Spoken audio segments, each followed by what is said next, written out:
Good evening. Good evening. I want to thank you for being so humble and nice, considerate to come out here and listen to what I have to say. But what I have to say is mine. It was never mine. It's ours. I never believed that I would find myself in front of an audience having to talk about a subject that we all once knew. A subject that is as old as creation. And if you want to see what I'm talking about, we have to just take a look at the zoo. The zookeeper doesn't feed the gorilla the food of the polar bear. Am I right? So how come we eat the food of everybody?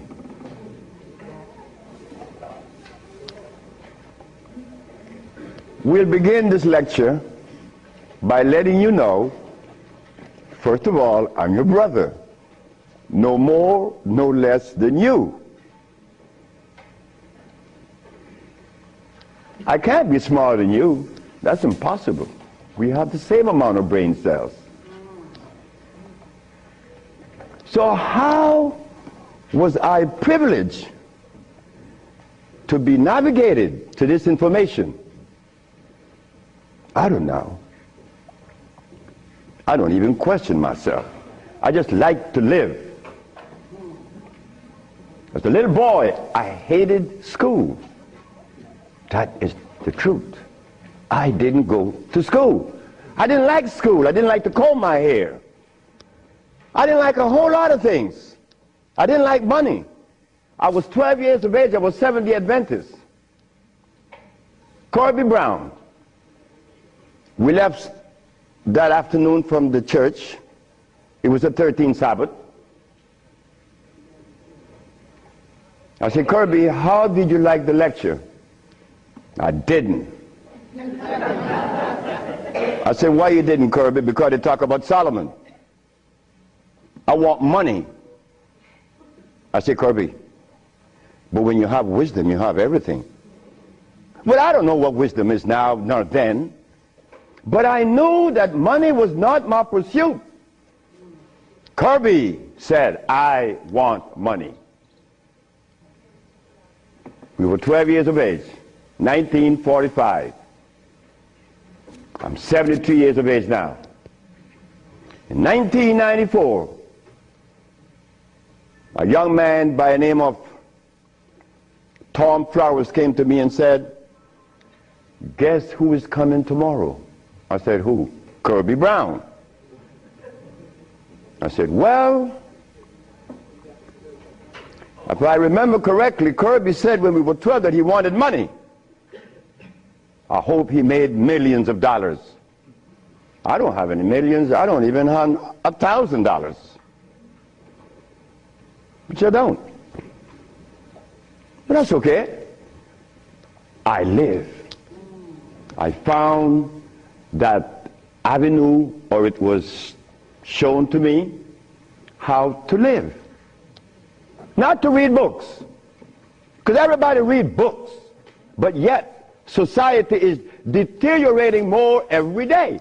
Everybody reads books. The brother called the other day on the radio and said that he asked about corn, right? Corn? He read books. He said that the text, the Kemetic text showed him that corn is good. Well, he better examine his text, because corn was made by man. But anyway, Kirby said he wanted money. That was a Thursday. Tom Flowers said, Kirby is coming tomorrow. So I said, well, if Kirby didn't make his millions, I'm going to remind him that we are alive. We are alive. Kirby didn't arrive. Kirby would never arrive. They had to take axe to chop the hotel door down. Kirby died of a heart attack. Kirby weighed 390 pounds. Kirby wanted money. He became a cab driver in New York. I didn't want any money. I didn't want it then or now. Because it's not important in your life. It was never important in our lives. The Maya shows that. The Maya built pyramids. The Maya lived for millions of years in the jungles of Central America. No money. The Africans? How long did we live in Africa without money? Since creation. Now they tell us we need money to fight AIDS. Brothers and sisters, we are at a deficit, a tremendous deficit, a deficit that if we do not pay attention, I'm glad I did. I'm glad I did, because I remain that obedient boy that just lost his mama 4 days ago.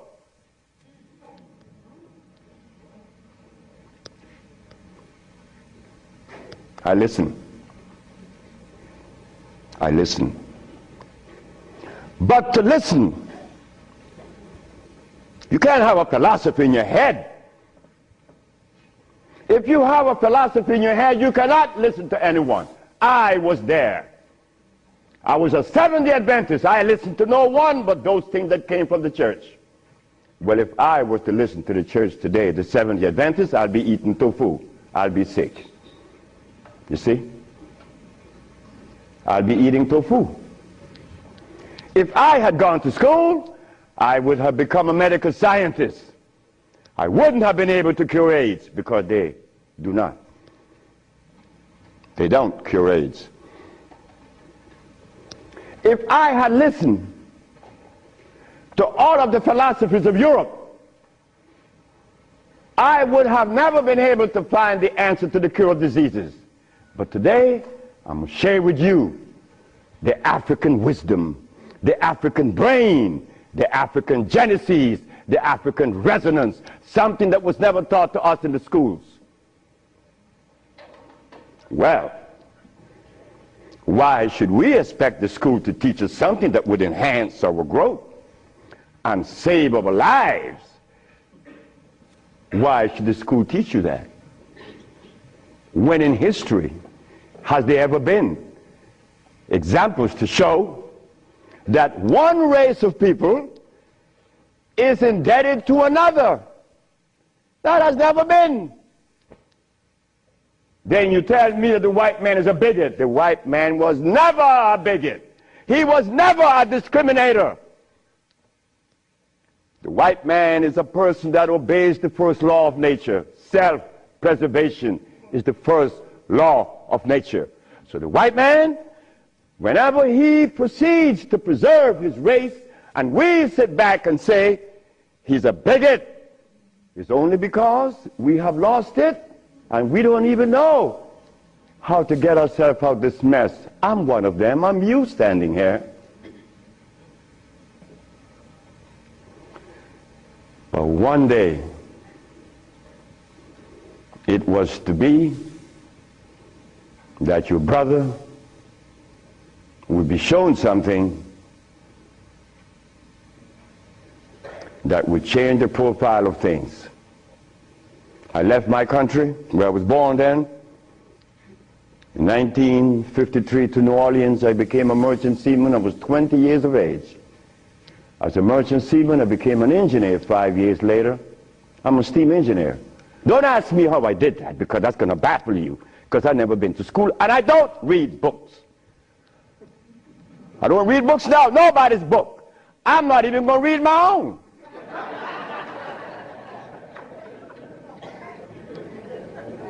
Because all the book readers come to me asking me, how did you cure AIDS? But that's like asking the gorilla, hey man, how come you keep yourself healthy without a hospital? How come you don't have any medicines? We'll begin. I became a merchant seaman right quick to take you through my life. Left Honduras without going to school, became a merchant seaman, became an engineer, worked for the County of Los Angeles as an engineer. While as an engineer, the County of Los Angeles something is to happen. Something is to change my life completely. First, it was a Mexican. The Mexican said to me, "You're dying." I said, "I know." "How do you know?" "Because I fell out going to the bathroom on Sunday afternoon, and I didn't reach the bathroom. I got up off the floor. Something must have happened between there and the bathroom." But I had gone to the neurologist, the endocrinologist, the jail practitioner in Russia, in England, in Germany, in France, United States. And they were people that knows what it is about. They had the great big books on medical science. But my asthma and my diabetes, my impotence was kicking. What happened to the books? They read books.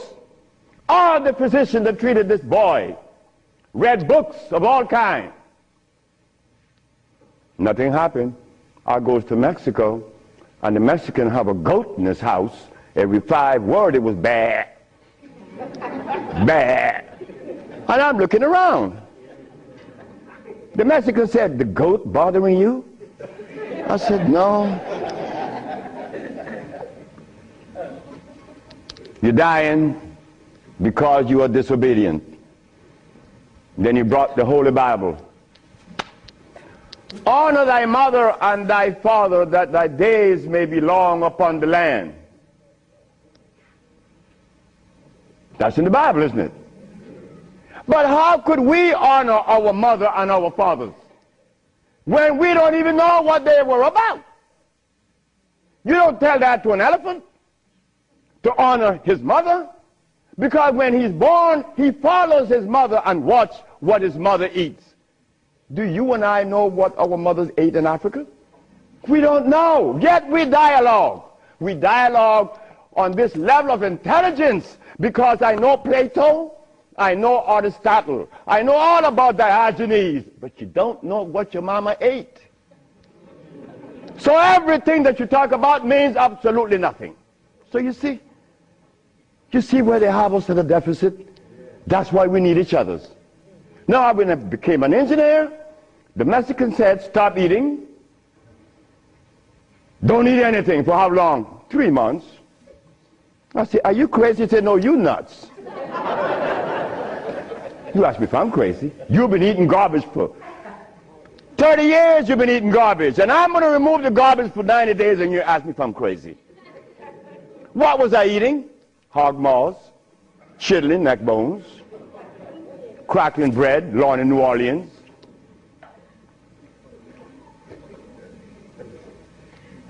Eggs, because the grown-ups told me when my penis wasn't getting hard, eat eggs, drink raw eggs. And I did, by the dozens. And nothing happened. The Mexican said, "Don't worry about it, don't eat." 90 days later, I was no longer impotent, no longer diabetic, no longer asthmatic, no longer with glasses on my eyes, and this stomach hair was 42.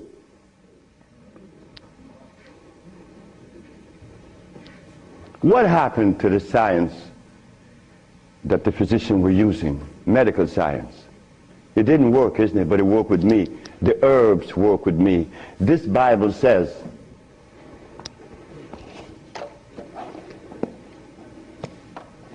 in the book of Revelation, it says 22 verse, and the first chapter, it talks about the herbs for medicine. Am I right? Well, ladies and gentlemen, what could have happened to us that when my brother, who's a preacher for 30 years, was sick, and instead of going to God's medicine, he went to the physician to get a chemical in his arm. My brother died 21 years ago. I'm not a preacher. I would never be a preacher. I told that to my mother. She wanted me to be the preacher. I said, no, no, no, no, no, no. That would be the last thing that I would consider. She said, "Why?" I said, "Because I want to live truth. Even if it kills me, I'm going to live truth." And truth is, the Bible says that the herbs are for the healing of the nations. But the preacher, when he gets sick, he go get a chemical. What is the message he's sending to God? Come on, just be fruitful. Let us be truthful today. If never again in our life, let us be that today. Why do we go to see the doctor to give us a chemical when the Bible says the herbs are for the healing? Why do we go? Well, you're going to soon find out. That's what affected me then and probably affecting me now to a great degree. More than I would ever realize. Because remember, I want to go to the blackboard.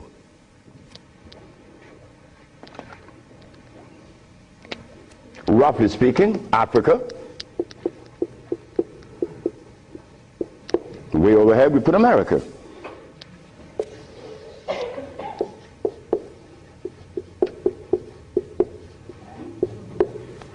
They are 4,500 miles.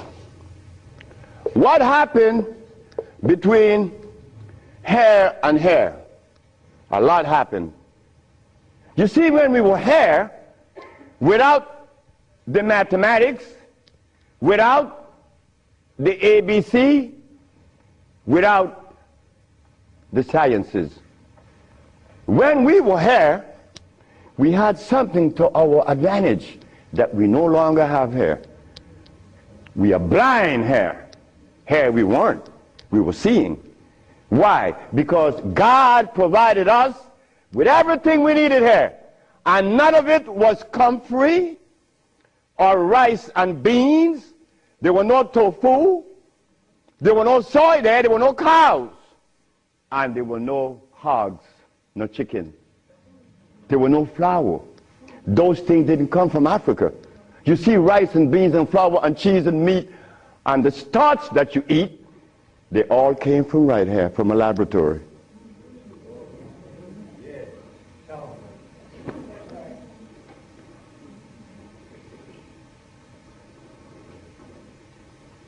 Now, for us to eat, you have to have in your big skull the understanding of biochemistry. But when we were here, we didn't have to know anything about biochemistry. Why? Because God doesn't make poisons. You see, God doesn't make carrots. Well, let me put it here. Stop the garbage. Anytime someone tells you that tofu is good for you, that someone that just gave that information to you has one eye open. But he's confident that when he tells you to eat carrots and you drink it, you have both closed. So a one-eye man is king where everybody's blind. But the one that recommends the tofu is only half seeing. He's blind. He got one eye open only. But he doesn't know it. Example. Before we get into the real lecture, pull this out. This is how people take privileges on us. They don't care about us. They bring us information that, oh God, that's why the rest of the world laugh at us. Because they know that we have both eyes closed. Here it is. Moringa. Moringa has 23 times the iron in spinach. Spinach has iron? No, because spinach, let me take my time because there's a whole lot of information. I don't want to jog it up. Anything that has a pH of 7 plus is alkali. Anything that has less, 5, 4, 3, 2, 1, is acid.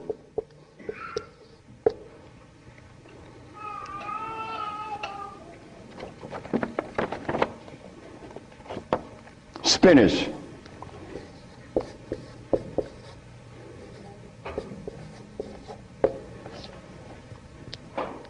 Acid. Why compare moringa with spinach? When spinach has a starch base, it has no iron.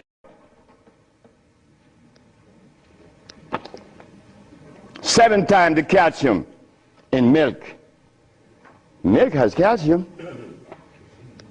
Well, I stopped drinking milk 42 years ago, and I could fall on my knees. You drink milk with moringa, because they said to mix it with milk and some pages hair, you're not going to fall on your knees at 73. You're going to leave your knees down there. 11 times vitamin A that you find in carrots. Carrots has vitamin A. Carrots belongs on the acid side of life.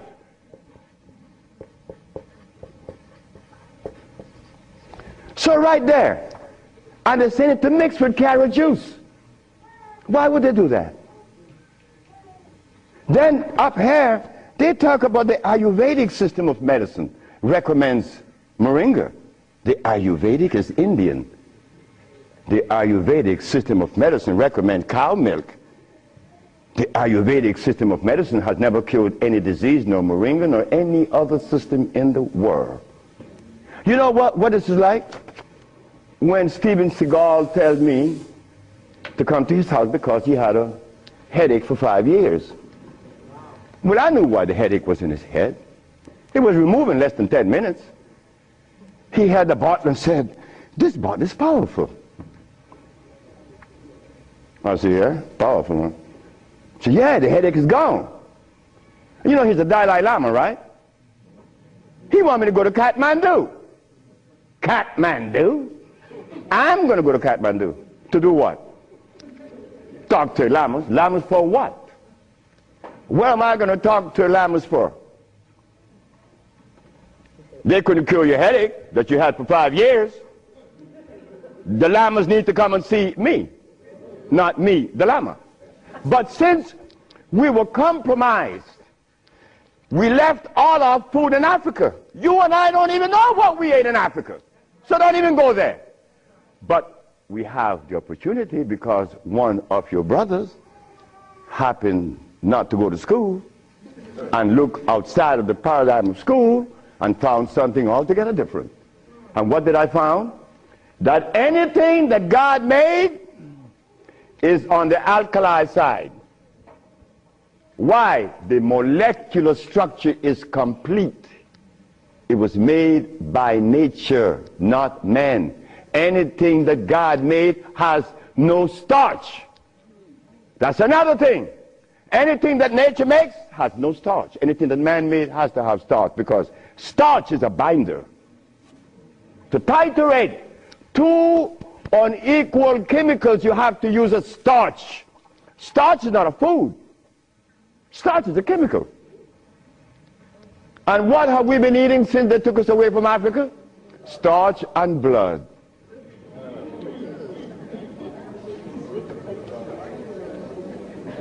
Starch and blood. We didn't eat blood in Africa. Gorilla doesn't eat blood. He eats leaves and berries. But gorillas are sane. They listen to each other, and they have a society well put together. Well, Sebi, when he became the engineer, and he found out that the pH value of things had a lot to do with healing and the properties that's to be used, I was happy. I used to run home. Guess what I found? I found that the herb that everybody's talking about is acid, and everybody's using it. What herb is that? Comfrey. She said, what? I said, yes, it's on the acid side. And so is rose hips, enchirecia. What about golden seal? That's right, golden seal was made. It's like the stick that you put in your mouth. They call what? What they call it? The chew stick. What they call it? Liquid stick. Everybody have liquid stick in the mouth, right? But liquid stick was made. It has 50 times more sugar than does sugar itself. It has glycerinic acid. You see, we didn't have to study biochemistry in Africa because everything we had there was on the alkali side, so we could eat anything. But when they brought us here,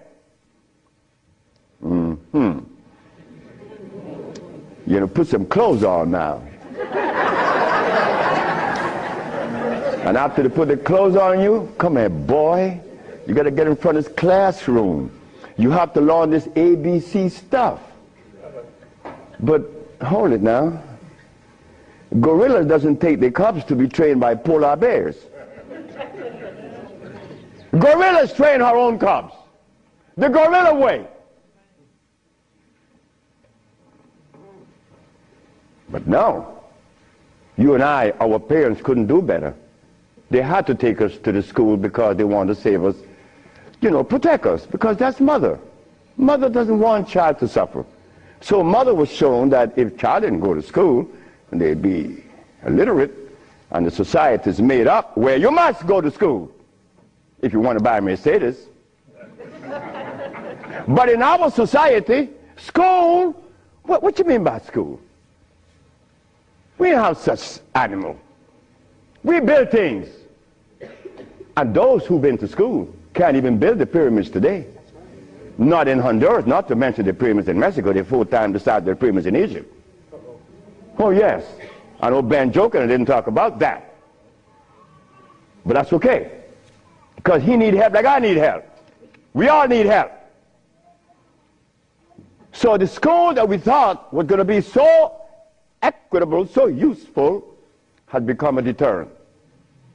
Because those that have been to school doesn't cure anything. How did I learn and I didn't go to school? Easy. We baby-aged kids. We don't die. Right? We do it. I'm not wiser than you. I may be more mischievous than you. I know that because I do some mischievousness that you would not believe.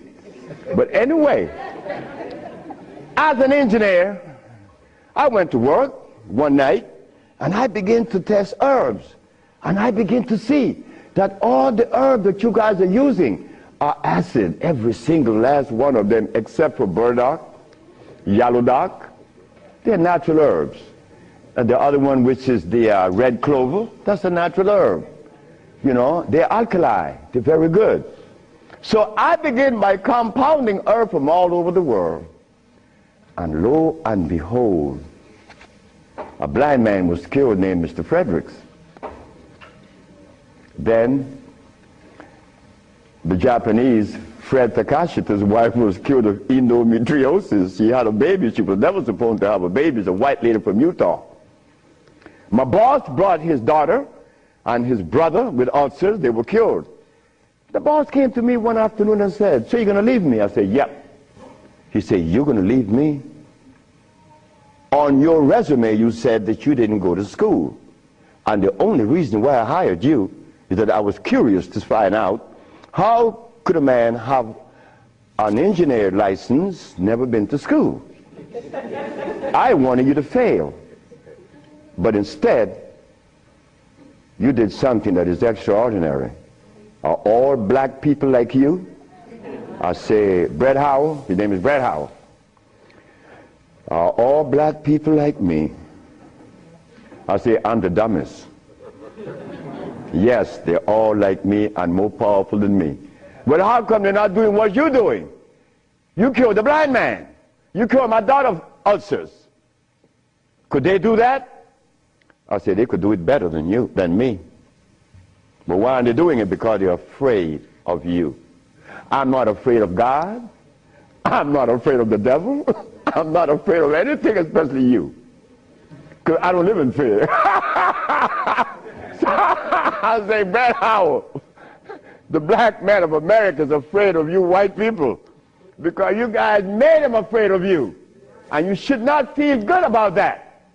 It's not about me hating white people, loving black or hating black. It's about understanding. Nobody's going to help us but us. Nobody in this world, whether white, black, Chinese, or Arab, could help us. it's impossible for them to help us. Why? Because they don't know us. They don't have our genetic predisposition.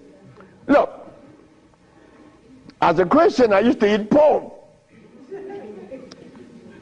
Of course I eat pork, and I love it. But as a Muslim, I eat lamb, which is 10 times worse than pork.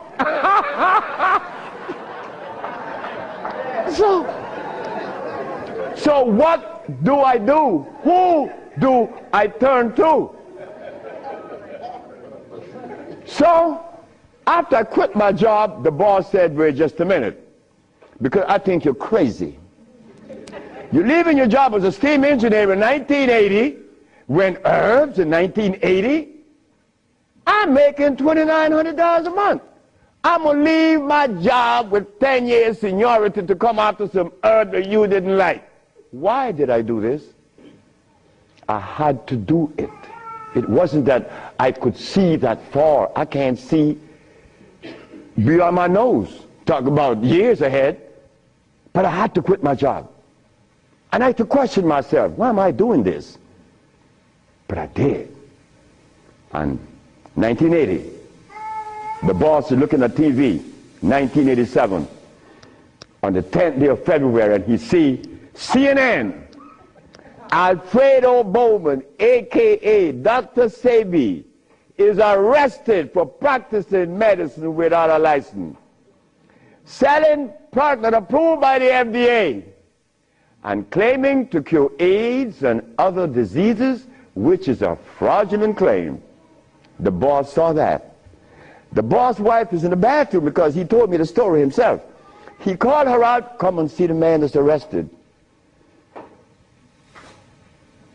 If he says he cure AIDS, I know he cure AIDS, because Bret Howard knew that I would never compromise myself to a lie. When I talk, I know what I said is the truth, but I also know that in America, you could also be dead right.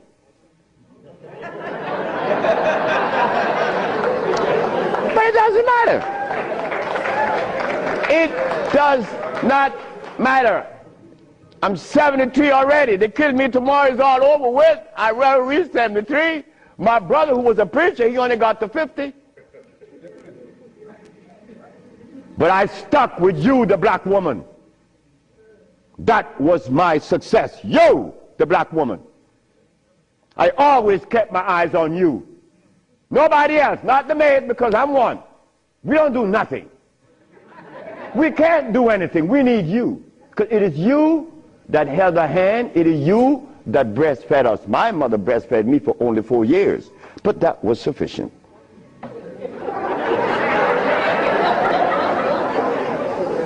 In 1962, two statements was made in a barbershop. 1640 Claiborne Avenue, New Orleans, Louisiana. Timothy Barbershop. Tim Barbershop. Ernest Moriel walked in there when he was a lawyer. And every time Ernest came in the barbershop, we used to jump on Moriel. I mean, we used to kick him around the place. Moriel said, you see you niggas?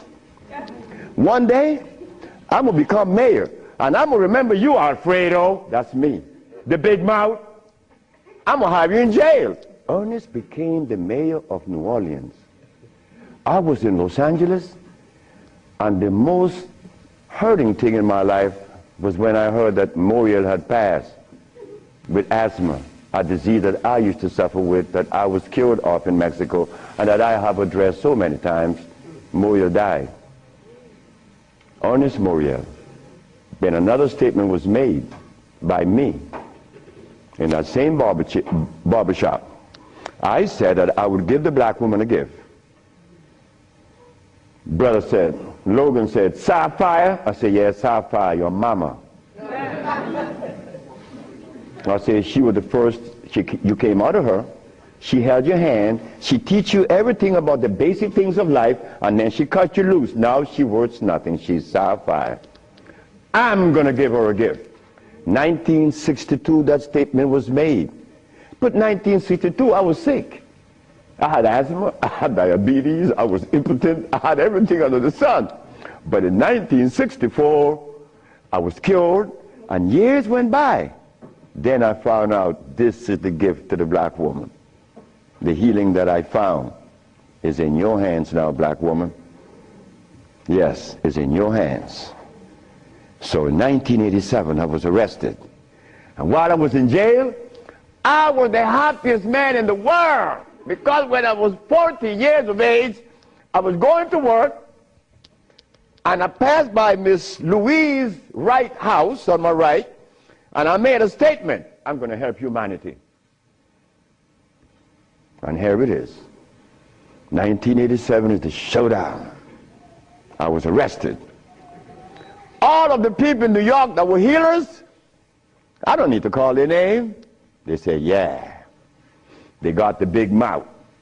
They were angry at me because I put an ad in the Village Voice and the Amsterdam News and the New York Post. AIDS has been cured by the USHA Research Institute. And we specialize in cures for leukemia, sickle cell, impotence, blindness, cancer, and others. Well, after all, I did it. Shouldn't I advertise it? You should be glad your brother's doing that. Because now you have a chance to share in the bounty, right? That's the way I felt. So I'm in jail and I'm wondering, how is the American Medical Association going to escape from this one? You see, in the past, herbalists, when they talk, shh, gotta be quiet. Gotta talk under the table, because the physician may get you. The FDA gonna get you. But we seem to forget the one basic thing. When they remove us from Africa, did they bring our food with us? Did they? Well, how could the FDA have such kind of power over us now? Come on now, just wake up to it. So I stood in jail thinking, how am I going to do this one? This is going to be a heavy number, but it's nice because I wanted this moment. I wasn't going to back down. What you mean, back down? I'm representing some black woman. I never had a father. I never had a man in my confines to tell me something. No, I never had a stepdaddy. I had a woman. And then another woman, my grandmother. My great-great-grandmother lived to 124. Her name was Elizabeth. And she lived 70 years without a man. My great-grandmother lived 112. She lived 68 years without a man. My grandmother died at 100. And she lived 50 years without a man. My mother died 5 days ago. And she racked up 40. My mother died while I was coming to see you. I didn't turn back. You know why? The relationship with me and my mother was one of love. And she would have never wanted me to be there. My brother told my mother when I was about 10 years ago, he told her, yeah, you didn't like me. You didn't give me any love. You didn't give Fred any love either. That's me. So my mother said, what you say? You gave all your love to the pastor, not to Fred and me. My mother said, like, Fred, are you in on that? I said, ma'am, this boy was talking garbage. See, he told me he's serious. I'm never serious. I don't know what it is to be serious. I hear men talk about seriousness. Well, I don't know what you do with that. But my mama said, raise your hand up and open your fingers. Which finger would you elect to take off of your hand? I said, none. She said, thank you. My mother turned to my brother and said, you said that I didn't give Fred any love. Fred, you wanted my love? I said, nope. Didn't want it. I didn't need it. Because my mother knew if my mother ever interfered in my life, I've been upset. I was in the streets by the river all the time. My mother all mother knows the child that need her love, her attention. But she love all. But she knows the one that need the attention. I didn't want my mother attention. And she knew it. But my brother said that she didn't give him any. But the boy went to the 3rd grade. He owns a fishing fleet, he owns an ice factory, and he owns that she didn't give him any. But the boy went to the 3rd grade. He owns a fishing fleet, he owns an ice factory, and he owns a fleet of planes. And he said that his mother didn't give him love. You see how we could easily make mistakes? Okay. Mother is mother and will always be mothers. The greatest gender on the planet. So while I'm going to court now, and I'm standing, the judge said, get the man out of jail, and I went to his chambers. Judge Shorter said, young man, you mind if I ask you a question? I said, no, sir. Why did you advertise that you cure AIDS? Well, sir, my mother's alive, Africa exists, and my face, and I would never offend any of the 3. That's why I advertise that I cure AIDS. He turned to the woman at the desk and said to her, ask her, did you investigate this man before you arrest him? She said, no. Her name was Phyllis Spay from the Attorney General office in New York. She said, no. You didn't investigate this man before you arrest him? This man, the response he gave me, he cured AIDS. But AIDS is the easiest thing to cure. People think that AIDS is difficult. To me, everything is easy, and to you it should be too. And I'm going to show you why it's so easy. So the judge said, well, you're out in bail. And that was February the 12th, I got out of the 13th. But the case doesn't begin until 88. September. I have a year and 8 months. Why the judge gave me so much time, I would never understand. So I waited. Trial date. This is where the showdown with black and white. Not better or worse. We are not better than any white man or Chinese, no. We just happen to be different. That difference has never been treated by any religion or philosophy. There is a difference that needs to be understood. So while I went into court, the judge said, well, Dr. Sebi, will you please begin? Where do I begin? Begin where you say you cure AIDS and the physician say there's no cure. The physicians are 100% right. There is no cure for AIDS or any other disease. The judge said, just a minute. There's a contradiction here. The newspaper says that you cure AIDS. Then you agreeing with the physicians. That's a contradiction. No, it's not. When you're limited, it is. But when you leave out the box, it isn't. She said, help me. She said, of course. The physician take the position that there is no cure for AIDS or any other disease, and the physician are 100% right, according to their philosophy and their perspective.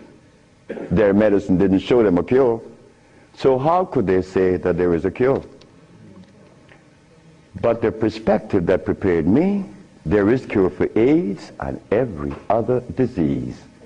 Oh my God, when I said that, the physician jumped up.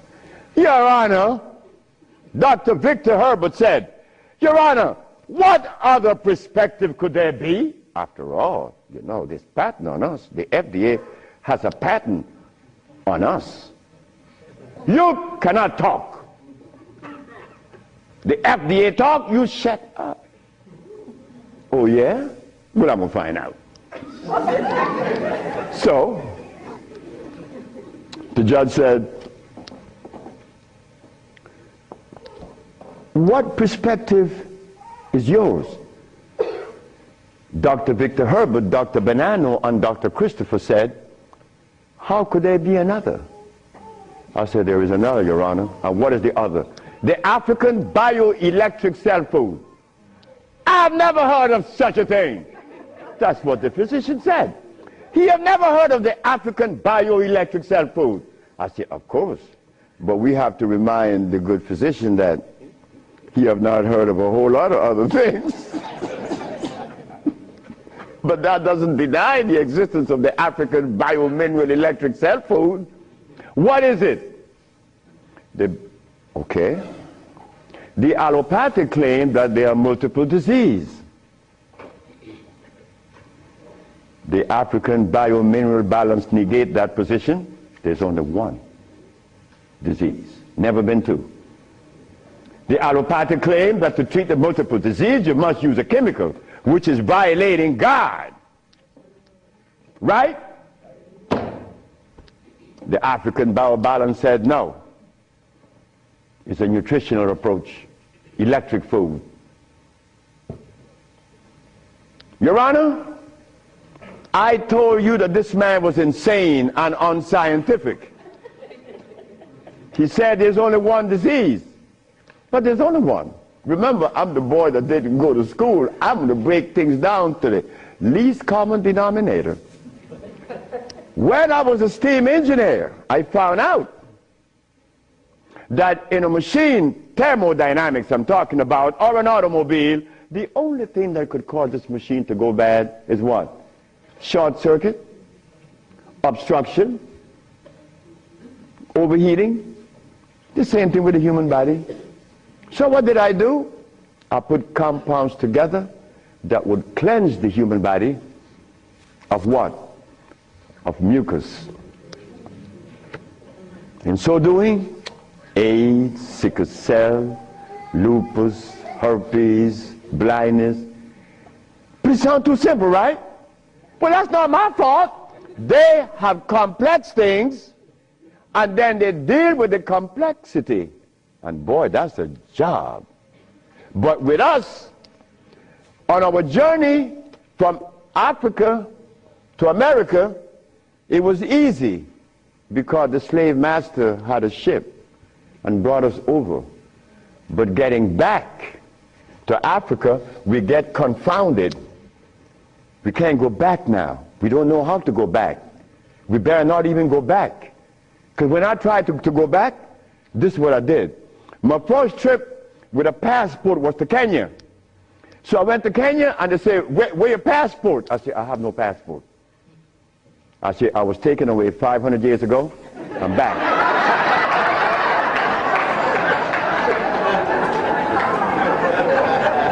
When I left, I didn't have any passport.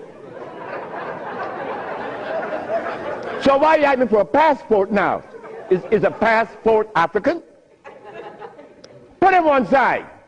They put me one side and send me back out. But you think that was bad? That wasn't bad. Wait. May I have that? I go to Africa. I go with my wife and I said, well, boy, I'm happy. Girl, we're going to liberate Africa. We're going to do something for mother country. I go and I saw Dr. Parinyatwa in Zimbabwe. I said, Dr. Parinyatwa, I think your problems are over with. Not only Zimbabwe, all of Africa. Here is Hospital Vicente di Antoni, is an Italian hospital. Department of Blood and Laboratories. Oswald Zavala, HIV positive on the 25th of November of 1993. 17th of January of 1994, HIV negative. This boy named Alfredo Lagos, this from the Red Cross, the Honduran Red Cross. It says here that this boy, it doesn't show any date of which he contracted AIDS. Why? Because he was born with AIDS. But down here it says he's negative on the 19th day of January of 1995. Another one. This one caused a laboratory to call for me. I thought it was funny. This is the next one, the other one. His name is Alex Suarez. On the second day of January, this boy of August, he found himself with HIV positive. On the 19th day of August of the same year, 17 days later, the boy is no longer HIV positive. So they called me for what? I don't know. because I know they're not going to change it. Now, this one you're going to like. This one is from the San Diego Public Health Laboratories. It says here that this man has a HIV-1 RNA 26,205. The boy was supposed to be dead at 25, right? Just go to the other page. 6 months later, he's less than 400. He was killed at 15. So anybody want to read it? Because I could be lying, because that's the way we think. But here it is. No, that's possible. I could be lying. Here, young lady. So, curing AIDS, brother and sister, look, that's the easiest thing for niggas to do. We could do more than that. Curing AIDS, to them is big thing. To us, it's nothing. You understand? But now, here is where this little culprit comes in. Where did I put it? The blood, no, no good. Here it is.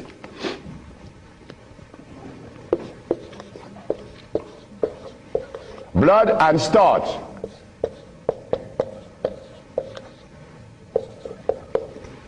Blood and starch. Blood and starch is going to prevent you from doing what the ants does for each other. Ants, when it's getting ready to rain, you know what they do? All the black ants, they begin to do what? Cut the leaves and take them to their little nests. Ants doesn't eat leaves. They eat the mycelia that grows on the leaves with the temperature. They are farmers, but they provide when it rains. Red ants does the same. But we black people, we can't do that. Because when your brother showed the world that he cured AIDS, why didn't the African countries jump on it? All the African people eat is blood and starch, nothing else. But that is the Africa that you and I dream about. The Africa that we want to save. The Africa that we all love. I found out that there isn't a president in Africa that is interested in the cure for AIDS. Not one. No, I'm sorry. Only one. I'm not going to name the country because I may jeopardize the country. Because the one thing I learned, that when you begin to talk favorable about a country or individual, they're going to soon get him. That is a fact. So I cannot talk about the country that said to Dr. Sebi, Dr. Sebi, whenever you want to return to Africa and begin this new empire, you have 5,000 acres of land and 6 hot springs. I don't need anything else. Hot springs? 5 hot springs with 5,000 acres of land? We could grow food. We could make the best dress. I said, sir, I am not going to come to your country unless I'm able to grow marijuana. He said, marijuana? He said, wait just a minute. He said, I can't do that. I said, well, the compounds I've been giving your nephew that was autistic, that now is talking, was marijuana. And as for you is concerned, when I came here, you weren't walking. You were dying. Now you're running up the steps in the presidency. Yes, marijuana. That's a God's product. That's not cigarettes. You see what happened? My brother used to smoke cigarettes, but my brother didn't know that the tobacco that he was smoking was artificial. God didn't make that. But marijuana, God did make that. So it must have been a good reason why I was told in school that everything God made is good. Well, I know that.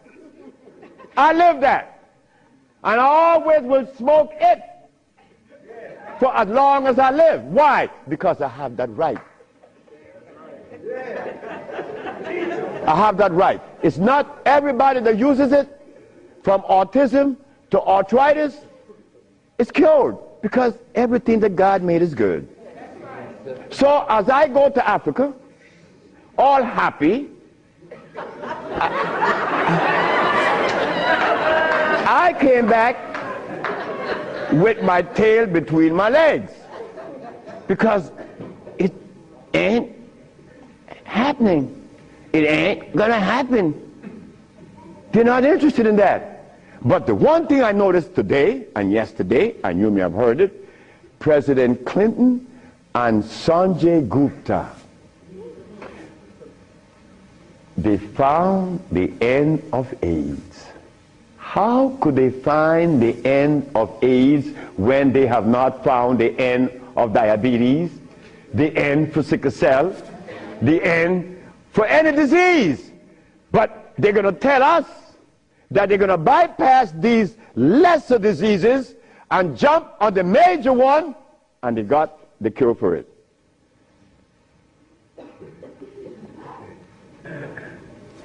I got documents to substantiate that I cure AIDS, right? So what's up? What's up? Well, I'm going to show you what's up.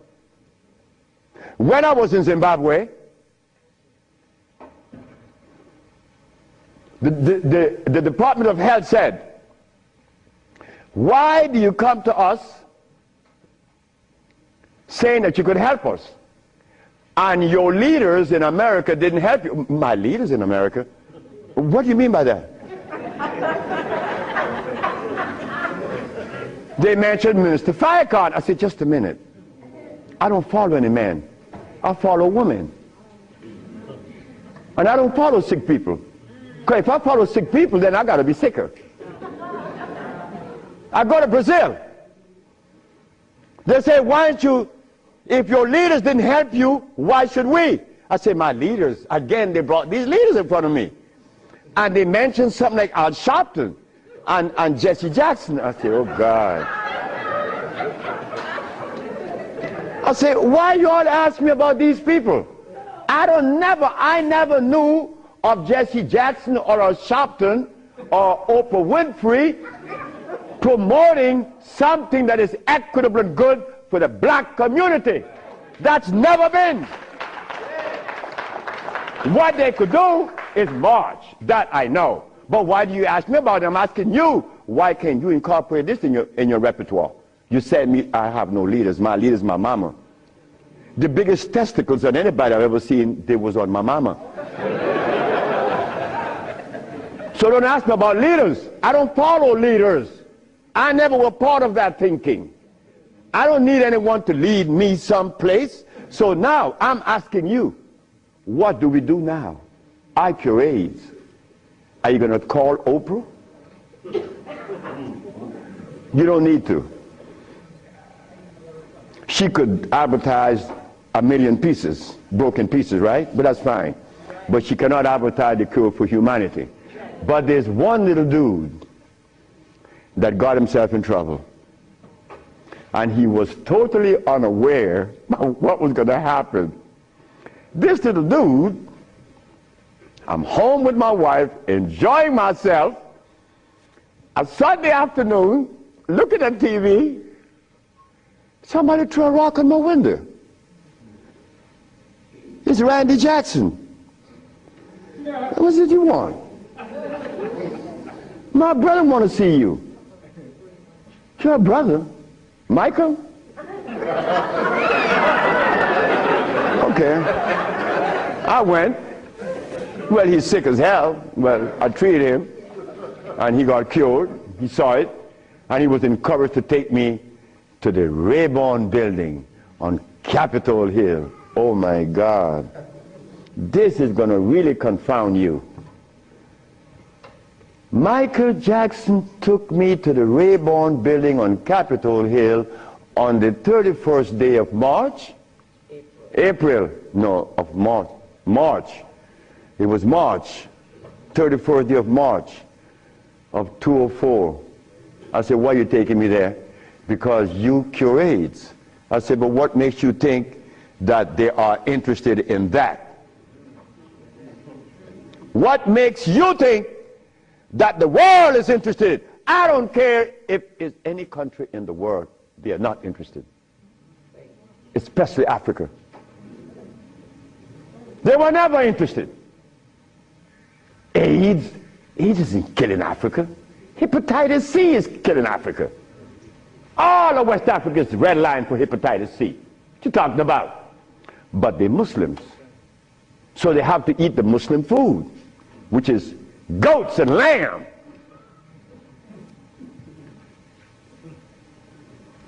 Go tell them that the Arabs pay food, which is goats and lamb.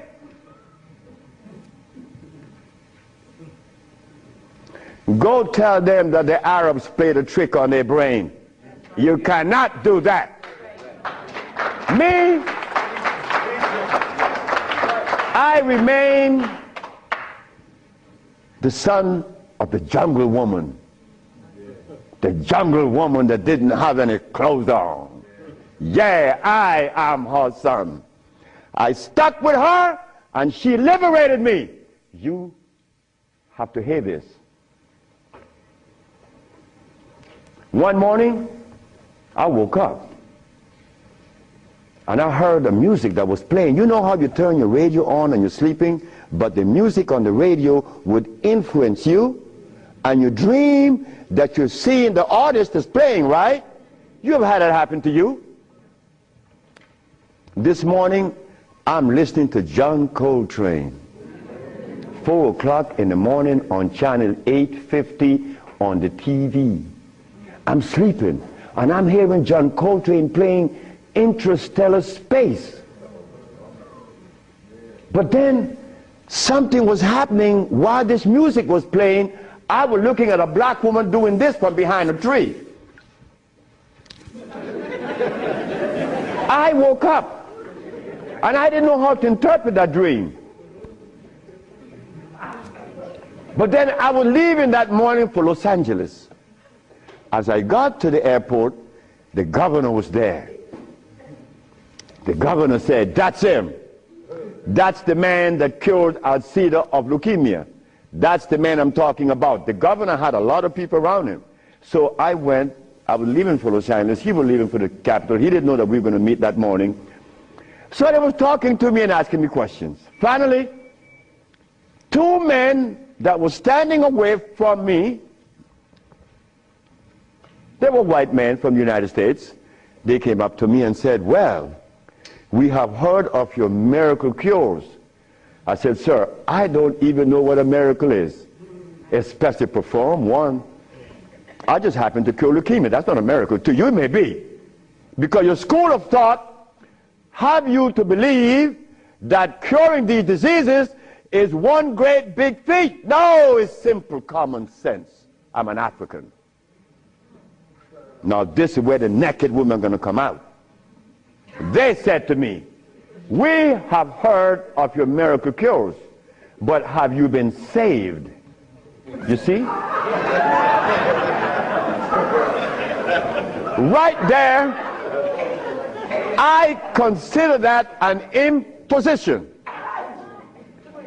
Why do you take the liberty to believe that I'm one of those that have accepted your philosophy that I have to be saved? I say, from what? The man politely answered and said, "From your sins, of course." I said, "Wait just a minute." I said, "You know, man, while you guys were standing over there, I said," and I looked at you both, and I said, "Two very intelligent young men. But now I have to question that." He said, "Why?" I said, "Well, because the color of my skin should have prevented you from asking me that question, have I been saved?" He said, "What does the color of your skin have to do with anything?" I say, "It has to do with everything. I am the son of a woman that was taken away from the forest of Africa. To begin with, she didn't have any clothes on. But she didn't have any alcohol. And she didn't have any prostitution. And she didn't have any supermarkets. And she didn't have a hospital. And she didn't need anything that God didn't make. And she didn't have any money. So all these things constitute sin. So my mother in the jungles was sinless. How did I become sinful?" You cut it out. You stop that. We have to begin to change our diet, because this diet here of blood and starch is all we eat. That is all we eat. And then with this diet of blood and starch, which confounds the hormonal structure, we have the nerve to tell each other, brother, you were wrong. I'm wrong? I mean, where did you get that from, I'm wrong? You've been eating blood and starch, and you're going to tell me I'm wrong. No. We got to stop it. Because the blood and starch is why I couldn't penetrate Africa. So, you forgot, right? I'm in the Rayborn building. Who is present? Sheila Jackson Lee from Texas, right? John Conyers, Illinois. Or Detroit? Jesse Jackson Jr. from the House of Appropriation. Our most beloved President Bush. No, we have to give him credit. And no African government ever given me the privilege to practice herbology. Bush did. Bush appropriated $5 billion to fight AIDS in Africa, right? And the African government didn't appropriate one dime. They didn't want their brother to do it for free. So Bush stands out way above there. Bush gave $5 billion, and Jesse Jackson Jr. is there. So when I go to the podium and I say, fellas, y'all don't have to look for the cure of AIDS anymore. Here it is. Jesse Jackson Jr. did this.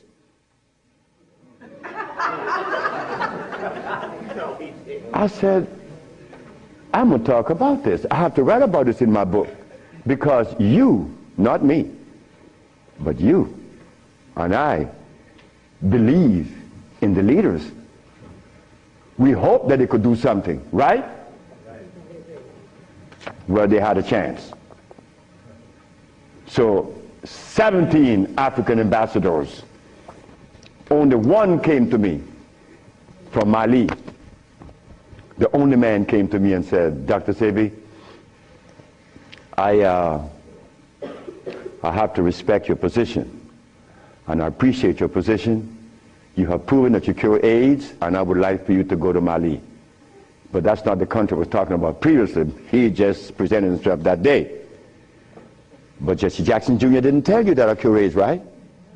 He didn't tell his daddy either, isn't it? And Miss Sheila Jackson Lee didn't talk about it, right?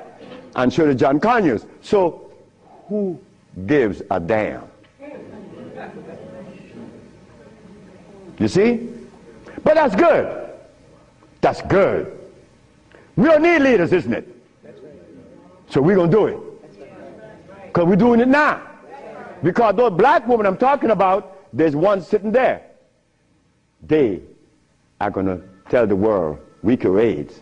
But last night, Clinton and Sanjay Gupta is on CNN talking about the end of AIDS. How about the end of sickle cell? How about the end of lupus? How about the end of herpes? How about the end of blindness? They didn't find those, but they find the end of AIDS. How is that possible? Are we going to buy that too? Are we going to let them continue to say that there is no cure for AIDS when your brother is curing it? So we are guilty. We are the one that's guilty, not the leaders, because they're sick. All the leaders are sick. You can look at them and tell they're sick. So we have to forget about the leaders, right? So which animal in the forest follows a male? None, right? They all follow females. So how did we begin to follow males? I mean, that was the most, look, the one thing I wanted in my life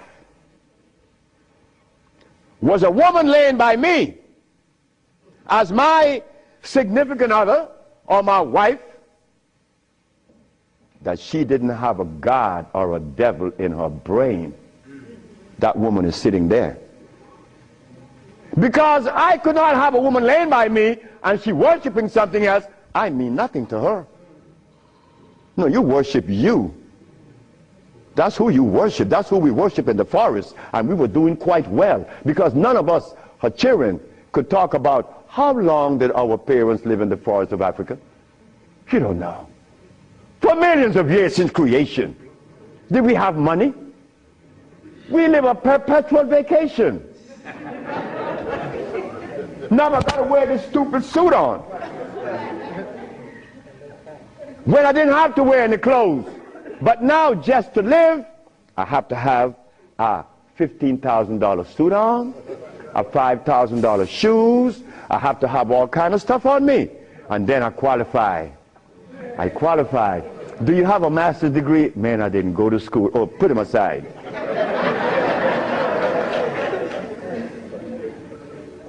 So in essence,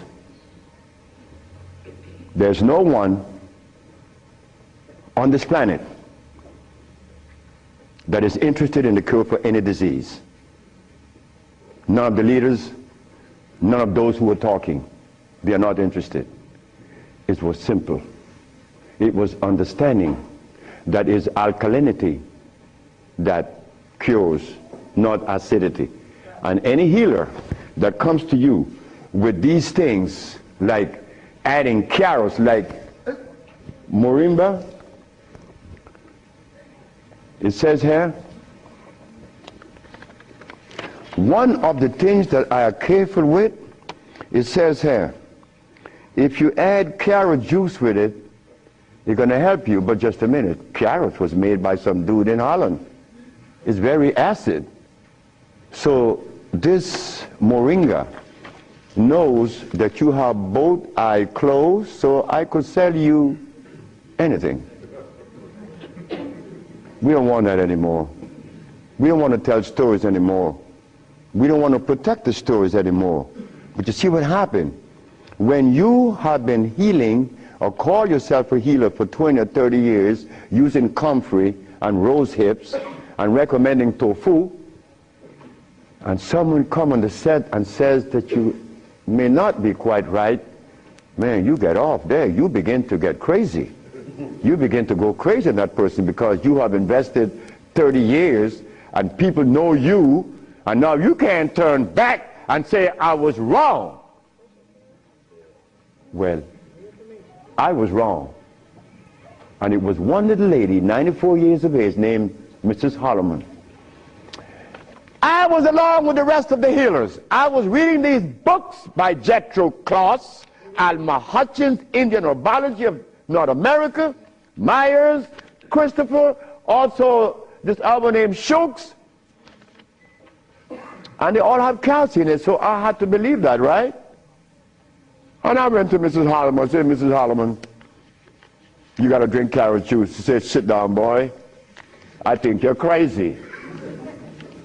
I think you're out of your mind.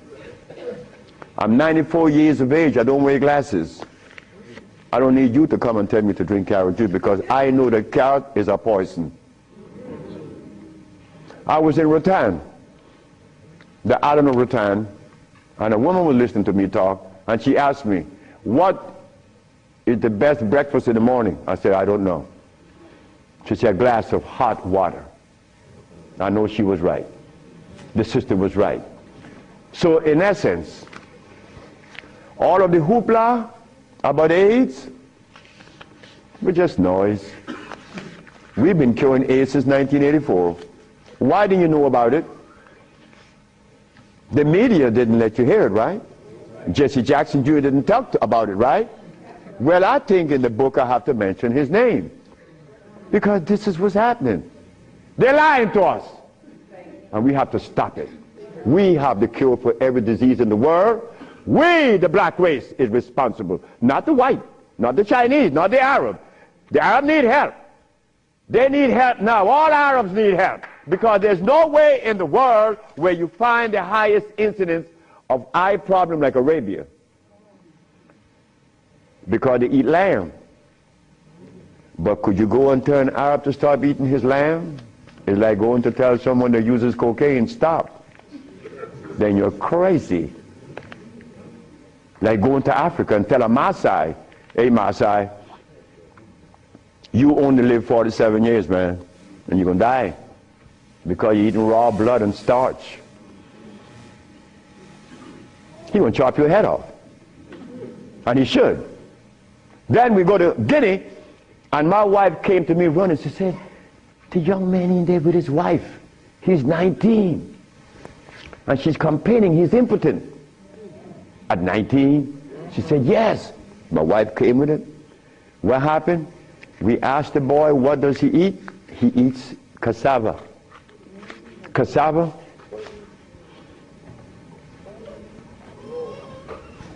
We say raw? Yes. Go to Guinea. It's a what? Cassava.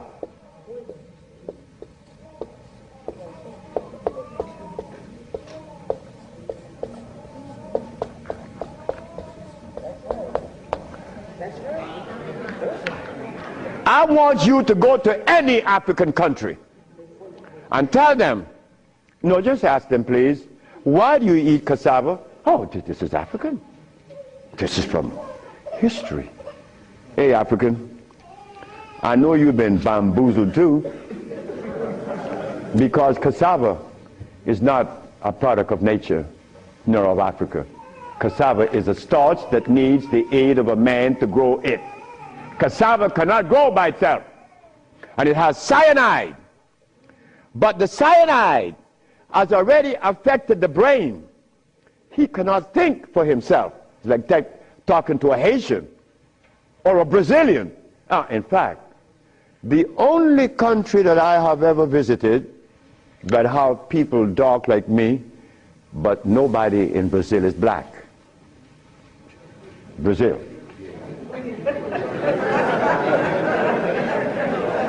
If you go and research the census of Brazil, you will never find a black person in Brazil. Everybody is white. That is how much they have offended us, that we hate the very image that God made. Something is wrong. Something got to be wrong. Me,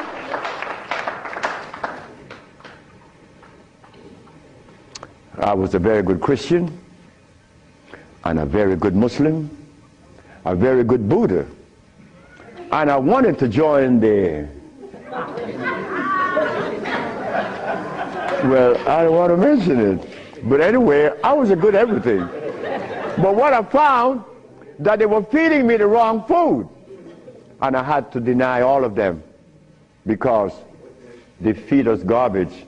There isn't a religion in the world that have fed the black race in America or anywhere in the world the food that is consistent with their cellular predisposition.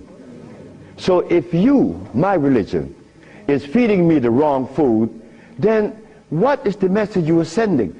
It's like putting gasoline in a diesel car. You would not get to South Philly. No, you're not. It's not going to run right. But we eating starch and blood, and we want a dialogue. Dialogue based on what? I mean, come on now. We are the remnants of what world? Let us try to bring it back. We can't challenge each other's. The only thing we have to offer each other's now is love. But to get to that point, a sister told me the other day, because I made a statement in the church, a brave woman stood up and asked me, Dr. Sebi, what have you learned from the entity that you are forwarding to us now? What have you learned from it? I learned to kiss everybody's butt. And I meant that. It came out that way in the church. Well, I had to give it that way, because that is the way it came to my brain. I kiss everybody's butt. It's easy. You see, it makes it easy. When you start kicking it, somebody's going to do something to you. And when you start kissing it, they reward you. So this sister came to me, and she was very smart. She said, do you literally? I said, drop your panties.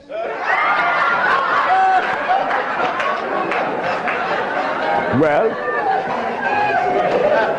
I came out of a woman's vagina, I could kiss her rear end. That's easy, isn't it? Is it easy?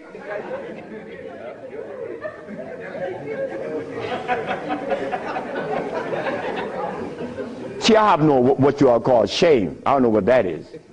I'm not serious, I'm not ashamed, I'm not a man, I'm a male. Beyond. See, I have no what you all call shame. I don't know what that is. I'm not serious, I'm not ashamed, I'm not a man, I'm a male. Beyond that, I don't know. You guys are men, I'm a male, I stay there. It's easy. So brothers and sisters, look, the deal is this. We have the cure for AIDS. Now you're going to get a chance to ask questions. So ladies and gentlemen, I want you to ask whatever question comes to your brain. Feel free to ask. I mean, please, don't you hesitate. Don't you feel that you have to restrict yourself. I know Brother Adis is here. He may ask a few. I'm glad to see the brother, you know. Brother Adis is a brother I've been knowing for years. Stand up, brother. When I saw the brother the other day, I was very encouraged because the brother looks good. Yes, sir. I appreciate the brother. The brother looks good. The brother, I remember him and Sultan and Kwasi in New York. I would hope that Kwasi would come. And a bunch of other brothers. It was a bunch of us brothers. We were in love. New York was, look, we were in love. There was a love that we used to share that was so nice, so warm. But none of us, or all of us, understood that we couldn't follow anybody. Because if you start following one, you have to dislike the other group. But I'm a black man, I have to love everybody. I have to love Muslims, I have to love Buddhists, I have to love Christians. So if I have to love everybody, then I'm going to make it easy. I ain't joining nobody. Because I have to love everybody anyway. So it makes it easy. So now we go to the question. The sister and then you, another, yes. Good afternoon. Is it necessary to circumcise the male child? Again, sit down. The sister asked, is it necessary to circumcise the boy, the male child? Well, who started that? European. Who? My last little girl was born. I said, you're not, I told her mother, if this child is born and I'm not here, you will not cut the navel string. Okay? You understand? Listen to me now, Fanny. You will not cut this baby navel string. Okay. And I'm going to tell you how to do it. When the baby is born, you put the baby on your chest and let the baby suck your breast. The placenta is going to come right out. You put the placenta in a bowl and put some flowers on it. Keep the navel string attached to the baby until the placenta. 4 days later, it falls off the baby. You throw away everything. No cutting, no stress. No, it isn't necessary to circumcise, because I was never circumcised. It was you. Next. I was intrigued by you before and was very successful with it. But I'm a backslider and I want to know, what is the cure for AIDS so I can get back on track? She said that I treated her before and that she was cured, but something happened. I don't know. She wanted to get back on track. And the next question about how do I cure AIDS? Well, I have a daughter now that's 21, and she's the key to beautiful things. She's the daughter of this woman. Her mother hated me, and with all rights. The woman was right. Oh God, she was right.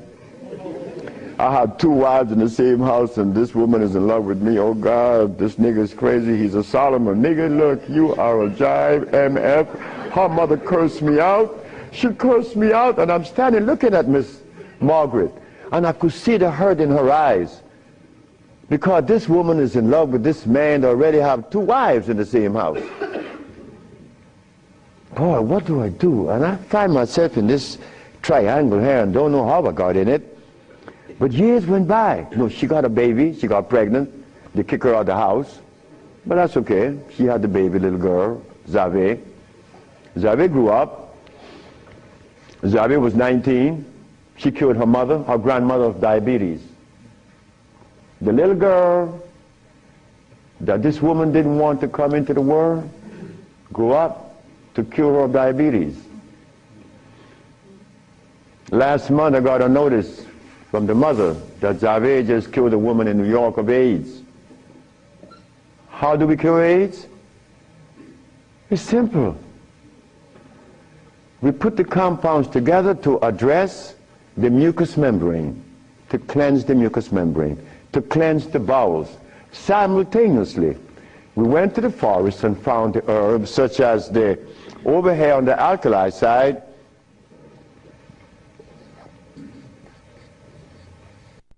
sarsaparilla is an herb that has the highest concentrate of iron. Fluorine, iron. Guaco, that is a plant that has, I thought I had a stick with me because I'm always chewing on it. This is guaco. Guaco is a plant that would definitely strengthen the immune system because it is iron again. But it has potassium iodide, no, potassium phosphate, not iodide. Iodide comes from the ocean. Kankansa, that's an African plant. Kankansa is an African plant. This plant has one of the highest concentrate of what? Potassium phosphate. Those are just few of the plants. We use about 40 some odd plants to cleanse the body, strengthen the immune system, and electrify the system, because you want to electrify the body. That's how simple we cure AIDS. We cure AIDS. We don't treat AIDS. This thing here says that Moringa said, and they keep repeating it, that they uses it with the belief that it's going to cure. They think, oh no, we got to stop talking like that. We cure. That's how we got to start talking. If you don't cure, get out of the way. Because you're lying to people. Next question. The brother. Peace and blessing. I'm really enjoying your lecture, and my question is, when you see a client, what's your thought process? When I see a client, my thought process, I already know what the brother needs. Like the Mexican knew what I needed. The Mexican said, you're dying because you have disobeyed. Without, unconsciously you disobeyed. So when a brother comes to me, I already know what the brother needs. I don't need to go into a whole bunch of scientific jargons and intimidating the brother by putting light in his eyes, iridology. I don't do that. I don't do anything. I just give you what I know you need. People come to me for compounds from Japan. She killed a woman in Japan named Kaoto Kita in Kobe. She never seen the woman. She was in hospice already. With cancer of what? The lungs. There you go. Cancer of the lungs in hospice. She never seen the woman. In a month time, she's vacationing in Hawaii. Okay, there you got it. Yes. Her than you. Yes, the sister.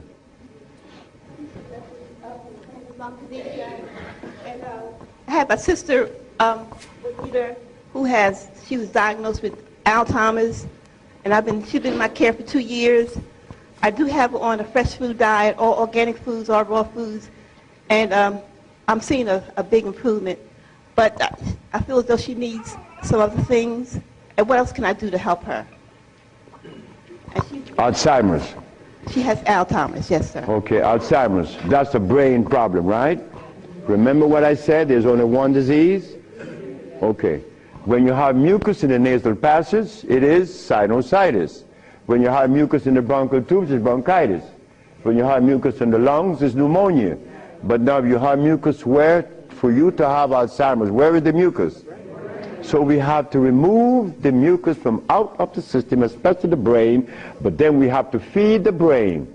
That's where biochemistry comes into play. the brain.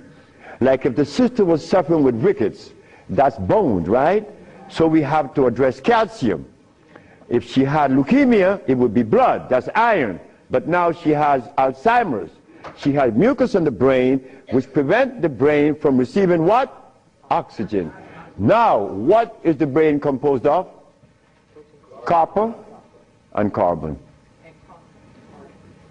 That is what produces electricity. Copper and carbon. It's simple. Copper and carbon produces electricity. You go to an electrical plant, and all you're going to see is a big wheel turning, and it's copper.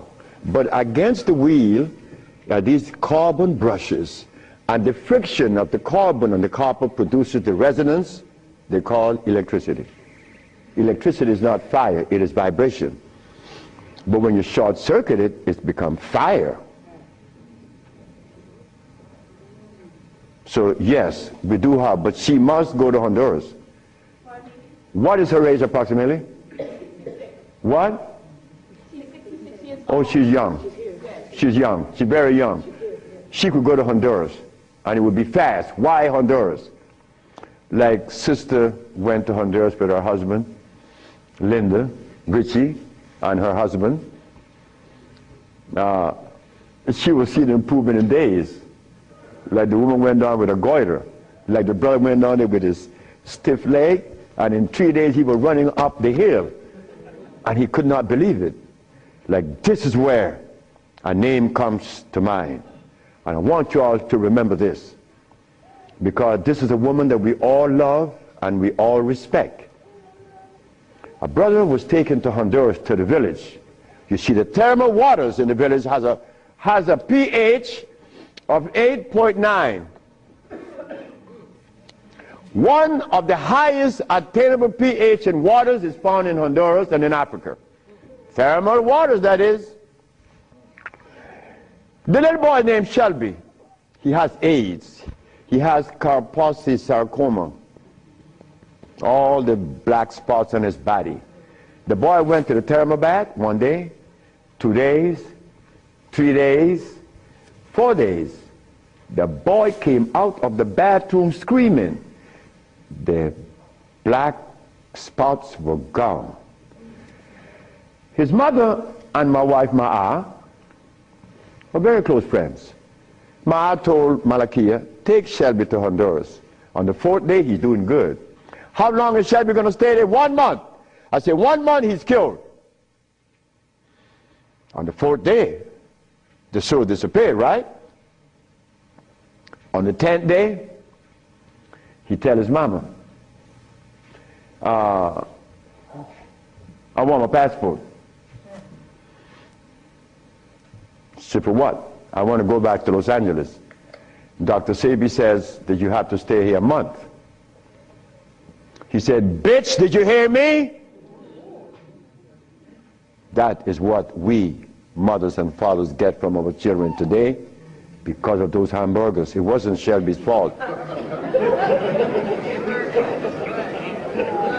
It wasn't that child's fault. That child went back to Los Angeles and began to use crack and died about 2 months later. But Malakia is telling the sister that you all know very well about the incident. Present was Oprah Winfrey, and she said, she was telling the story to her aunt, which is Maya Angelou. Well, I'm nobody. I'm nobody anywhere in the world. I just happen to cure AIDS, but that means absolutely nothing. My son told me I messed up. I should have been a boxer in cracking people's jaws. I get millions of dollars. But the crack jaw come to you and they pay you pennies. So you are nobody, daddy.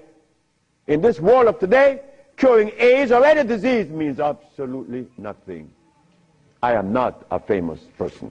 I'm insignificant. So Miss Oprah Winfrey said, well, if he's that good, how come I haven't heard of him? Well,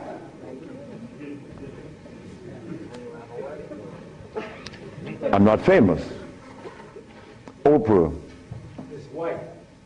Oh.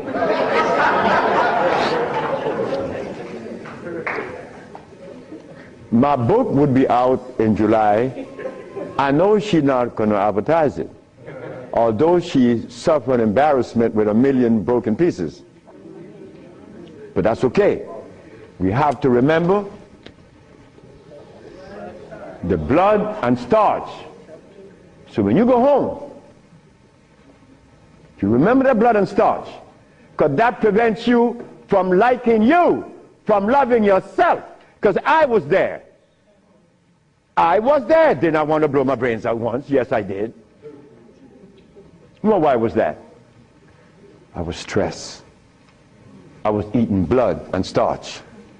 But when the Mexican came and said I was wrong, I listened. And here I am, 42 years later. Do you see the benefits of this? A Mexican came to rescue me, to rescue you. So we cannot. But wait, the other part of it is Africa. There isn't an African country that I could go and practice herbology. But why did Bush, who all of us think, or most of us think the man is bad, how come I could practice herbology in the United States? You got power over him. That's why. I don't have any power. No, I don't. Because I don't even know what power is. I just know what's mine. That's all. I know what's mine and what's yours, what's ours.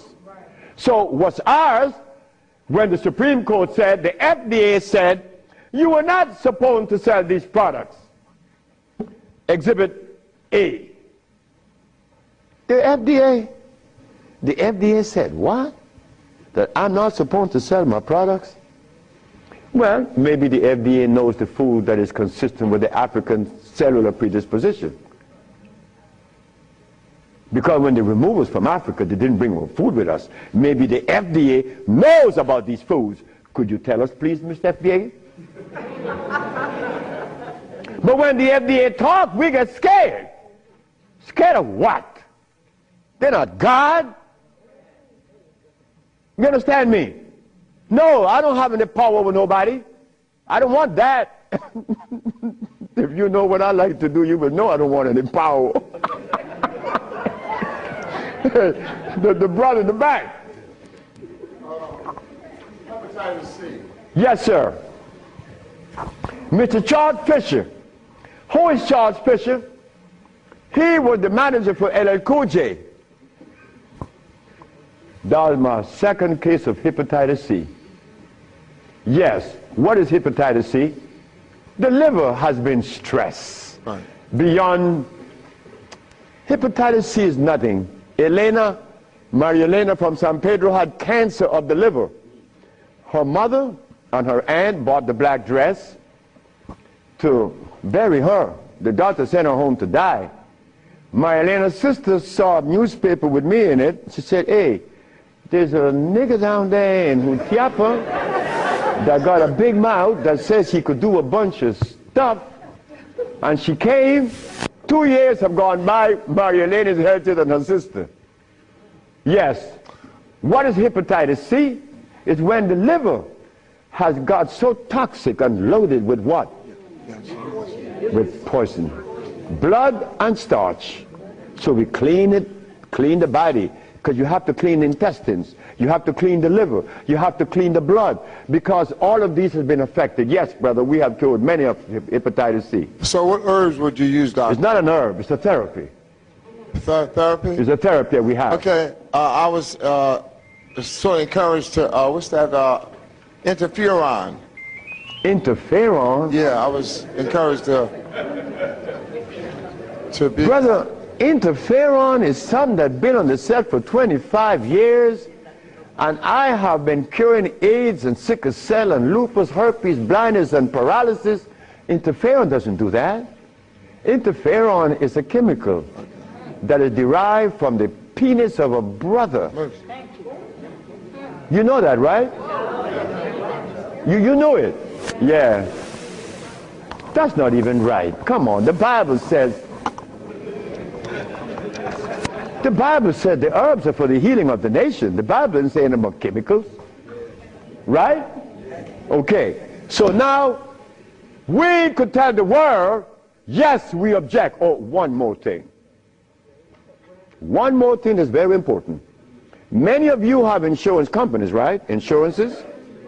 And on that sheet, it says that they do not honor anyone that isn't an accredited physician. Meaning that you are compelled to go to see a physician to give you his chemicals. But now, they are telling you that they're God. And that you have no other recourse. Well, let me tell you something. Yes, they have to honor us. Because we have the only compound in the world that is consistent with our cellular predisposition. Nobody else. Can you give us some foods that are alkaline? Food that are alkaline. We could begin with mushrooms.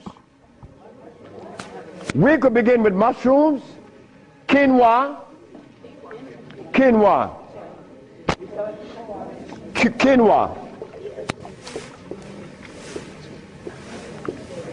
quinoa amaranth,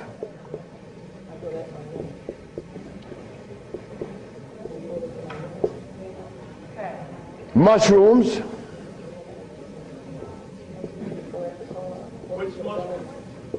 portobello, crimini, also oyster mushrooms. Many people are of the opinion that oyster mushrooms or mushrooms are fungus. What is a fungus? A fungus is something that grows on you and eats things up.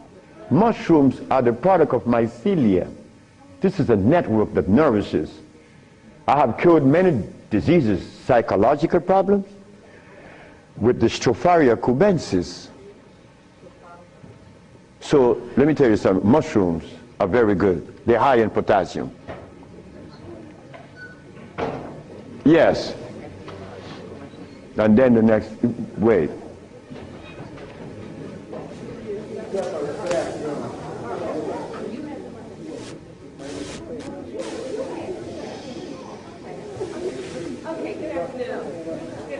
Good afternoon, ma'am. I know the blood and the starches, two of the things you said that we should get rid of. I'm working really hard. I've gotten rid of the blood. I'm having a hard time with the starch. I just needed an idea of some things too. To substitute. Yeah, substitute. Well, and one more question, water. I do the distill, but I hear a lot about, you know, drink spring, drink distill, which I do the distill a lot. Okay. About the starches, you could eat quinoa or amaranth. And also spelt. You could buy the spelt pasta. Spelt. You could buy spelt. I eat a lot of spelt. And you know something? I learned something lately, like I'm learning something every day. Because I don't know everything. I don't want to know everything. And it's impossible for me to know everything. But I learned this. That when you combine spelt flour, quinoa, and amaranth together, just the pure powder, the flour, and you want to bake something, if you just add the almond milk and the sea salt and the other ingredients, such as you could add a little bit of what?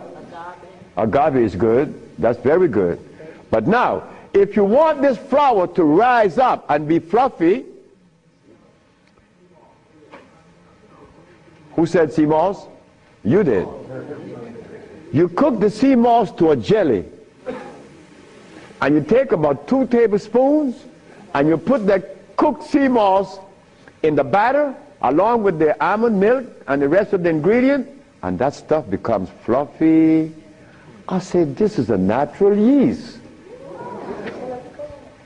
And someone hit me to that, which was Gary, right? Gary Ricketts worked with me for many years, and he still works with me. And he put that together. He made a waffle. Oh my God! I used to go to Gary's house in the morning just to eat his waffle. But his waffle was sweet because he used to put the maple syrup in it in the batter. And then he makes the waffle. You didn't have to put any maple syrup on it after that. It was delicious. And in the morning, okay, just let me go quick through all. Peace, Dr. Sebi. I wanted to know if you accepted practicums, internships. What's that? Internships, like practicums, to come and learn. Well, I came from Honduras, You come from Honduras? No, I want to practice. I want to know if I could have an internship. Oh, if you want to. I know you say black woman is key. So Oh, as a student? Yes. Well, that is what we're working on now, because the woman took over the whole thing. My daughters and the women that associated with them, and they would like many more sisters to join in, because I'm out of here. I want to go sit down by the river and smoke my dope. Well,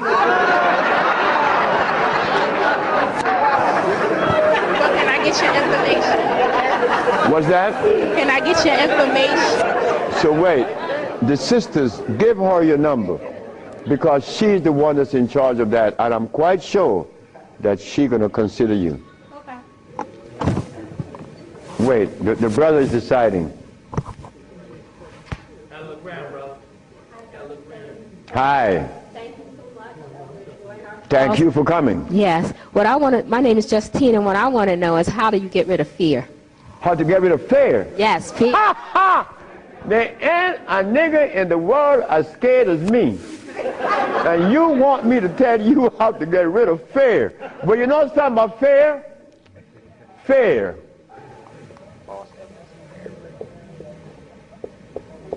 Fear is a natural occurrence. You don't get rid of fear. You understand fear. You don't get rid of it, because fear is necessary. But you don't let fear control you, right? Because it would paralyze you. Fear would prevent you from opening the door where there's a great, big, beautiful tomorrow. Fear, you see, when I was insane, to a greater extent than I am now, I was placed in a psychiatric ward in New Jersey. And they were right. But what they didn't know, that I was aware that I was sick. I was also aware that I would not take any of anything that they gave me in that hospital. But there was a man that, you know the swinging doors, right? A swinging door is a door that opens both ways, and you're going to swing it. And every time he came to his door to go inside his room, he used to stand there. And he could never open that door. I used to go by and swing the door, and he'd go in and say, "Thank you, man." Why couldn't he open that door? Fear. But once you open the door and you see this great big thing, fear is gone. A bright tomorrow, hey, I'm no longer in fear. But then comes another one that's going to trick you.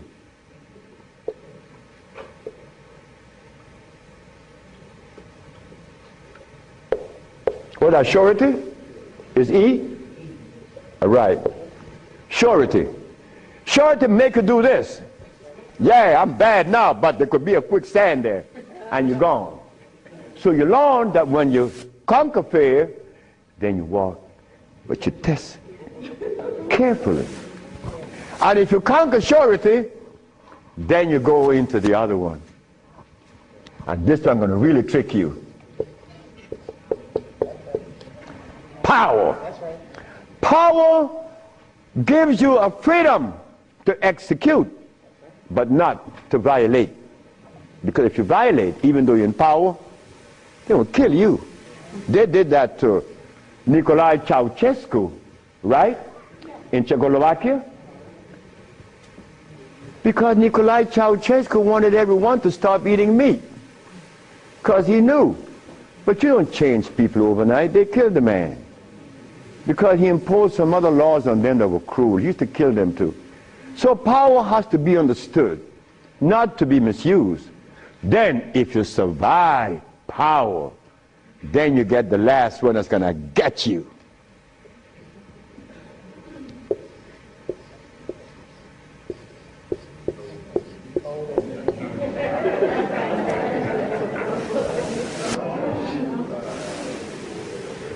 So you see, it's all about peace.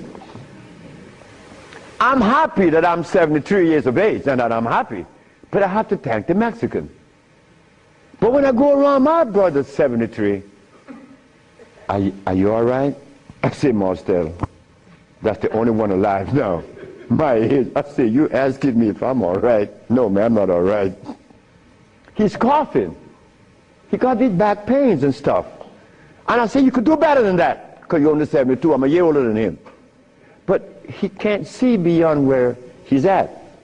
And I shouldn't expect for him to make such a leap, because I didn't do it that way either.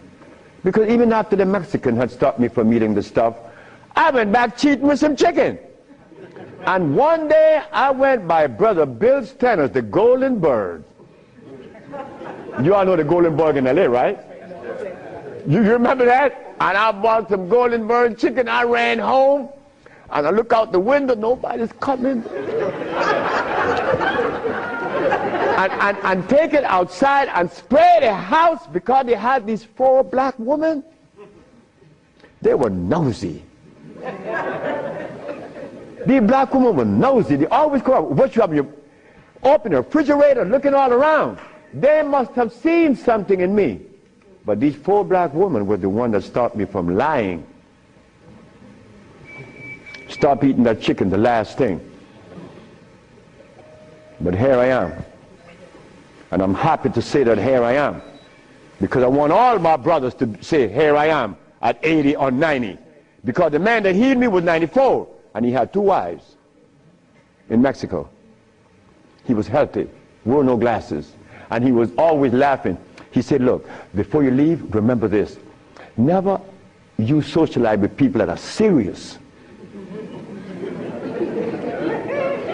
Serious people are sick. Because there's no reason to be serious. Because I cure AIDS and diabetes, I've proven that. And I'm not serious. I'm your brother. I want to play with you. I play with my wife all the time. I don't have no time to this other stuff. If this other stuff comes in, then something is wrong. Next question. Hi, Dr. Sebi. My question is, as a woman, how do you cure high blood pressure and rapid hair loss? High blood pressure and what? Rapid hair loss.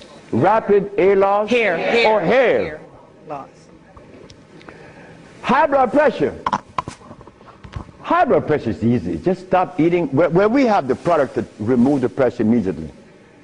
People go down to Honduras, and in less than 3 days, the pressure's down. The man just came from Caymans. That's right, Caymans. Grand Caymans. He came down with high blood pressure, diabetes, and impotent. A young brother, 52. 3 days later, man, my pressure is down. Dr. Sebi, my pressure is down. I say, yes, I know that. What's the problem there? Why are you so amazed?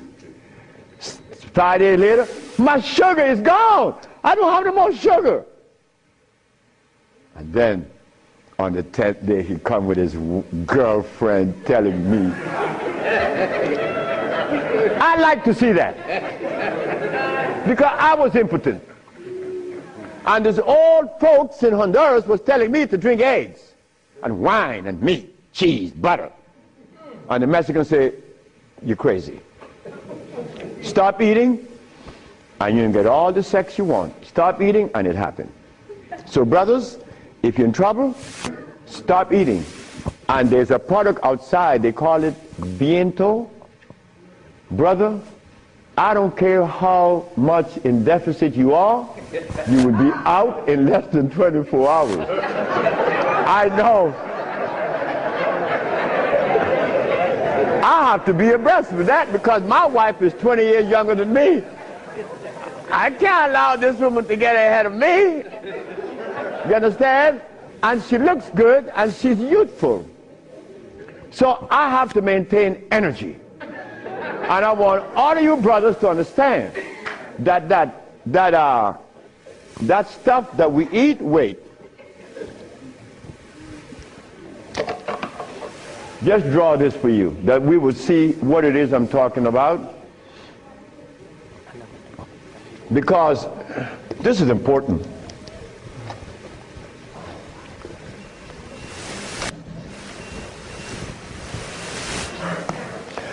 I recorded a man from the age of 15. I saw his life because I was a curious boy. Remember, I'm the boy that didn't go to school. So I was looking at things that the schoolboy wasn't looking at or seeing. This man named Brindley, he was in his 20s. I was 21, he was 25, 4 years older than me. And he was the dude, a woman's man. But when I was in my 40s and I went back to Honduras, Brindley was 46, I was 41. And Brindley was like, yeah, man. Yeah. Yeah. His wife gone. She's a seamstress. She's gone a long time. But when he was young, he had every woman in the world. I said, Brindley, what happened? Man, you know, I'm old now. I said, hey, nigga, you're 46. I'm 41. There again, what is old? What is old? Old is when you get to my age. 73, nigga, you old. Sure, I'm old. If I had a big belly on me and I wore these glasses and I was hooked up to a machine, and no woman wants an old sick man beside her. So brothers, look, stop eating blood. Because when you get to my age, you want to be healthy. You want to be playing with her, right? Sure you do. Why not?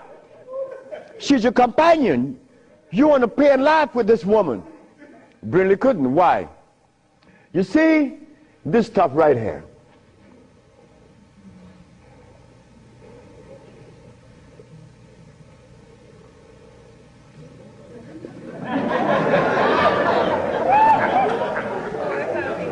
This is what a man plays his manhoodness with. His penis. Yeah, I'm a man.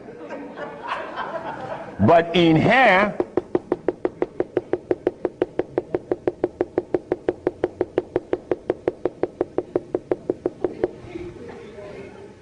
to keep this penis erected, these little orifices, they call veins and the rest, has to be opened for the blood to flow, or else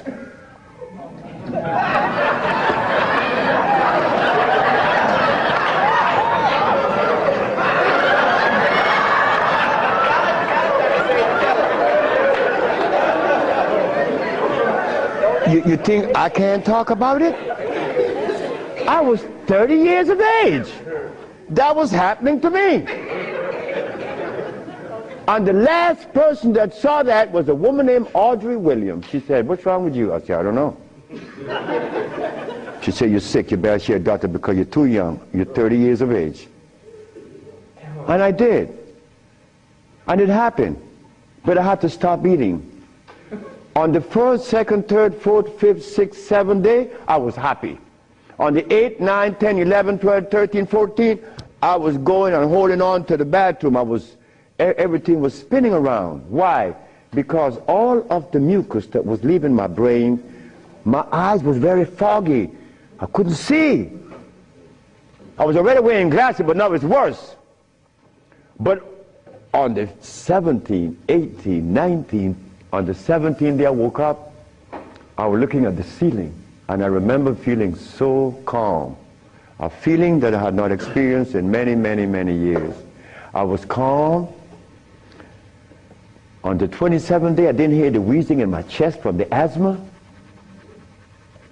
My diabetes, I couldn't find glucose in my sugar.